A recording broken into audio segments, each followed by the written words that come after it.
ये बताओ, फल और सब्जियों को काटने के लिए हम किसका प्रयोग करते हैं? बहुत सुंदर। अब एक और प्रश्न हम आपसे करेंगे, जमीन खोदने के लिए किसका प्रयोग करते हैं? फावड़ा का। यानी चाकू और फावड़ा, इन दोनों को हम क्या कहेंगे? क्या है ये? बताइए। चाकू की सहायता से हमने काम को कैसा कर लिया? आसान। आसान क्या? अगर हम फल को ऐसे ही या सब्जी को ऐसे ही बिना चाकू के छीलते या काटते तो क्या संभव था? नहीं था ना। क्या जमीन को हम फावड़े के बिना खोदते, हाथों से खोदते तो क्या हम खोद पाते? नहीं। फावड़े की सहायता से हमने क्या किया? अपने कार्य को कैसा कर लिया? आसान कर लिया। कैसा कर लिया? आसान। यानी वो साधन जिससे किसी भी कार्य को सरलता, सुगमता और तेजी से किया जाए। कैसे किया जाए? सरलता, सुगमता और तेजी से। उसे हम क्या कहते हैं? सरल मशीन। यानी चाकू और फावड़ा ये सब क्या है हमारे? सरल मशीन। तो चलिए आज हम आपको मिलाते हैं आपकी सरल मशीन से। देखिए, सरल मशीन के 5 प्रकार होते हैं। कितने प्रकार होते हैं? 5। देखिए, सबसे पहला है उत्तोलक, फिर पेच, नट समतल, फिर घिरनी और उसके बाद है पहिया और धुरी। यानी उत्तोलक क्या है? उत्तोलक एक सरल मशीन, इसके होते प्रकार 3। अभी आपने प्रकार 3 पढ़े थे, अभी पढ़ाएंगे। पहले इनको हम पढ़ते हैं सरल मशीन के प्रकार। उत्तोलक, पेच, नट समतल, घिरनी, पहिया और धुरी।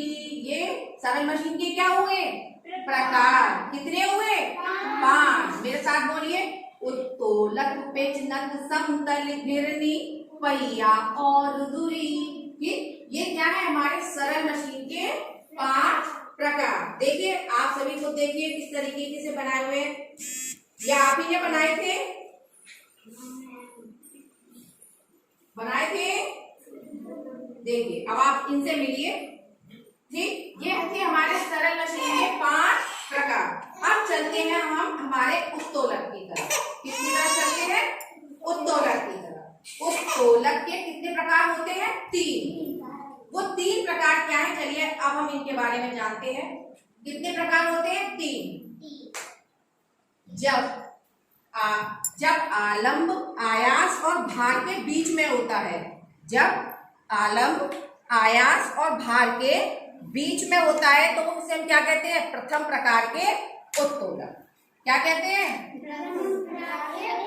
अब आप कहेंगे कि ये आलंब क्या है?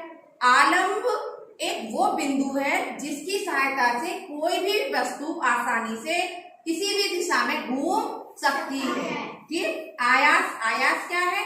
जो हम बल लगा रहे हैं उसे हम क्या कहेंगे? आयास। भार को तो आप जानते ही हैं, भार यानी बोझ। अब प्रथम प्रकार के उत्तोलक के कितने उदाहरण हैं? दंड तुला, हैंड पंप, सीसो, झूला और कैंची। एक सुर में हम बोलेंगे। क्या है? दंड तुला, हैंड पंप। क्या है ये? हैंड पंप, सीसो, झूला और कैंची। ये क्या है? सीसो, झूला, जो आप झूलते हो, देखते हो ना। ये और क्या है? ये कैंची। क्या है ये? कैंची। क्या है ये? कैंची। बहुत सुंदर। अब उत्तोलक के द्वितीय प्रकार। जब द्वितीय प्रकार में क्या होता है बच्चों? प्रथम प्रकार में आलंब बीच में होगा, आलंब बीच में होगा। द्वितीय प्रकार में जब भाग बीच में हो और आलंब और आयास इधर उधर हो, उसे हम क्या कहेंगे? द्वितीय प्रकार के उत्तोलक। देखिए, ये क्या है? पहिए वाली ट्रॉली। आपने देखा है? अपने विद्यालय के कूड़े को उठाने के लिए हम किसका प्रयोग करते हैं? पहिए वाली ट्रॉली का। ये पहिए वाली ट्रॉली है, देखिए किस तरीके से चलती है। चलती भी है ना। तो इसमें क्या होता है? भाग बीच में होता है और आलंब और आयास इधर उधर। तो क्या हुआ? पहिए वाली ट्रॉली उत्तोलक के द्वितीय प्रकार। ठीक। अब जब आयास, अब क्या बीच में? आयास। जब आयास आलम और भार के बीच में होता, जब कहेंगे आयास। आप चाकू से किसी भी वस्तु को काटेंगे तो क्या आप यहाँ से पकड़ के काट सकते हैं? आप मुझे बताइए, काट सकते हैं? क्या ज्यादा प्रेशर लगा सकते हैं उस पर? नहीं। किसी भी वस्तु को काटने के लिए हमें कहाँ पे लगाना है? यहाँ बल लगाना है। तो बल यानी आयास लगाना है, तभी तो कोई वस्तु कटेगी। भार यानी हम सेब काटेंगे तो वो क्या है? एक भार का काम कर रहा है, ठीक। और ये क्या है? आलम। आलम की सहायता से कोई भी वस्तु घूम सकती है, समझे। इसी तरह से झाड़ू और चाकू, ये क्या है? उत्तोलक के तृतीय प्रकार, ठीक, समझे। तृतीय प्रकार क्या है उत्तोलक के? चाकू और झाड़ू। अभी मैं क्लास ओवर होने के बाद आपसे पूछूंगी कि कौन कौन से उदाहरण हैं हमारे उत्तोलक के। प्रथम के कौन से हैं, द्वितीय के कौन से हैं और तृतीय के कौन से, इसलिए अच्छे अच्छे से समझिए। अब हम चलते हैं सरल मशीन के अगले प्रकार की तरफ। अभी हमने बताया था उत्तोलक, पेच, नट, समतल, घिरनी, पहिया और धुरी।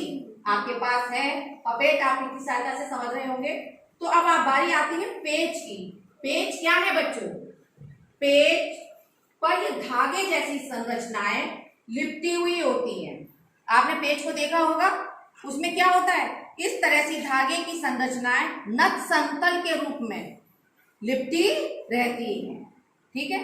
तो ये पेच क्या है? पेच आपने देखा होगा दरवाजे और खिड़कियों में हम किसका प्रयोग करते हैं?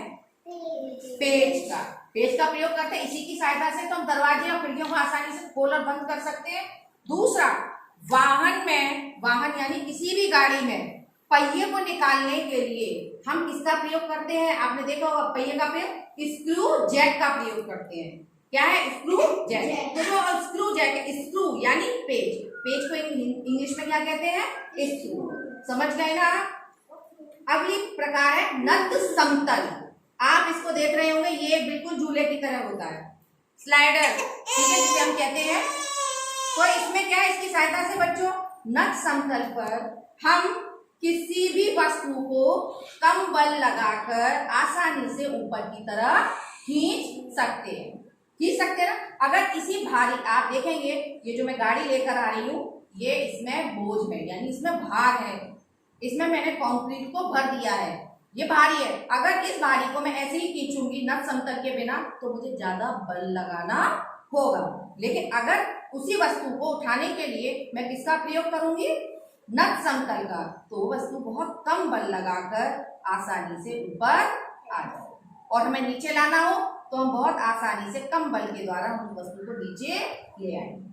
तो ये क्या है? एक प्रकार की सरल मशीन। चलते हैं हम मशीन के चौथे प्रकार की तरफ। तीन प्रकार आपने समझ लिए, अब प्रकार आया हमारा चौथा, यानी घिरनी। आप घिरनी को जानते हैं, आपके गांव में जगह जगह कुएं होंगे, कुएं से पानी निकालने के लिए हम किसका प्रयोग करते हैं? बताइए। घिरनी का। किसका प्रयोग करते हैं? घिरनी। या बिना घिरनी के हम कुएं में से पानी आसानी से निकाल सकते हैं? नहीं। हमें क्या लगाना पड़ेगा?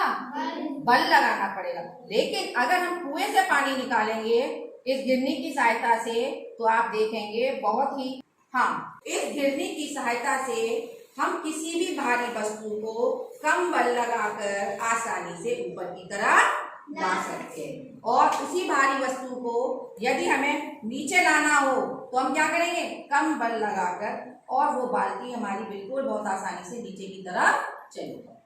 कुएं में से अगर हम बिना घिरनी के पानी निकालें तो क्या लगाना पड़ेगा हमको? बल लगाना पड़ेगा। और घिरनी की सहायता से हम पानी निकालेंगे तो पानी बहुत आसानी से निकल आता है। समझ गए? तो ये भी क्या है बच्चों? एक सरल मशीन। अब चलते हैं हम मशीन के अगले प्रकार की तरफ, जिसे हम क्या कहते हैं? पहिया और धुरी। क्या कहते हैं? पहिया और धुरी। अब यहाँ पर हम आपको ये समझाते हैं, आपने रेलवे स्टेशन पर पुली को देखा होगा। पुली भारी बोझ को उठाने के लिए ट्रॉली का प्रयोग करते हैं। वो ट्रॉली पहिया और धुरी पर ही बनती है, ठीक। उसमें इसी तरह से पहिया और धुरी का ही कॉम्बिनेशन होता है तब वो ट्रॉली आगे बढ़ती है। अब देखेंगे हम पहिया और धुरी क्या होती है।